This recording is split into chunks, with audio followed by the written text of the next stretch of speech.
Seigneur te bénisse, toi qui me regardes, et que la grâce de notre Dieu soit ton partage. Je suis Edwige Alage, je suis membre de l'Assemblée Eden. Aujourd'hui, je vais te partager mon témoignage. Mon témoignage n'est rien d'autre qu'un témoignage de guérison, repositionnement, un témoignage de délivrance, un témoignage de... franchement, de beaucoup de choses. Il y a eu beaucoup de choses qui sont passées dans ma vie. Quand je venais, j'étais malade, mes affaires étaient bloquées, mon entreprise commençait à battre de l'aile. Il y a eu beaucoup de choses au point où j'ai dû la fermer.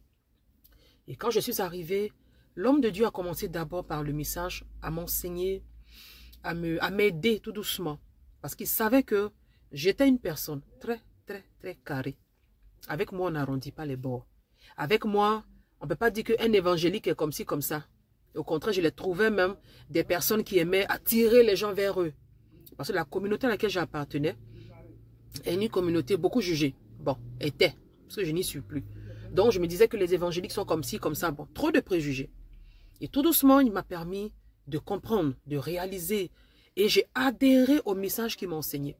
J'ai compris que, franchement, ce que j'apprenais depuis toutes ces années, et ce que j'apprends maintenant, il y avait une grande différence. Et l'homme de Dieu l'a toujours fait avec une simplicité, une aisance. Je n'ai jamais vu de support dans sa main. Or, tout ce que moi j'ai connu avait toujours des documents. Ils avaient, je dirais, une feuille de route qui suivait pour leurs enseignements. Or, lui, rien, jusqu'à aujourd'hui. Ça fait environ 8 ans que j'appartiens à la communauté, 8 ou 9 ans. Ensuite, j'ai accepté de refaire mon baptême parce que j'ai compris avec les messages que le baptême que j'avais n'était pas le bon baptême. Donc, j'ai accepté de refaire mon baptême. Et ça a été une grande chose. Une chose qui a transformé, franchement dit, ma vie spirituelle. Parce que moi, comme je l'ai dit, il n'y a pas plus carré que moi.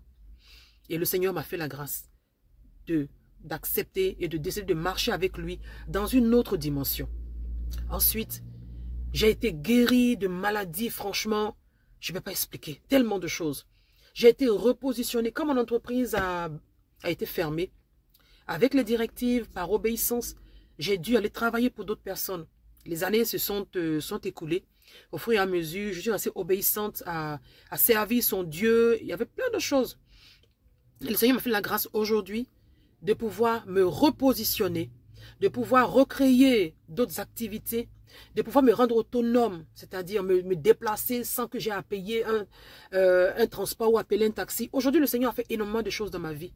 Aujourd'hui, grâce à l'homme de Dieu que est le prophète Guillaume Kofi, moi, je peux dire qu'aujourd'hui, je voyage, je vois des nations, des endroits où je n'espérais pas partir, où je n'avais pas du tout même peut-être les moyens. En tout cas, le Seigneur, par ce oint-là, me fait la grâce de voyager aujourd'hui. Et je veux vraiment lui dire merci. Parce que, comme je l'ai dit, il a totalement changé ma vie. Elle a été changée d'une façon extraordinaire dans tous les domaines de ma vie. Dans tous les domaines de ma vie. Et si tu doutes encore que le Seigneur est vivant, je pense que il n'est pas encore tard. Il n'est pas encore tard. Le Seigneur est réel. Il y a des serviteurs de Dieu qui sont encore vrais. Et le Seigneur continue de bénir au travers de ces canaux-là. Que le Seigneur te bénisse et que sa grâce soit toujours ton partage.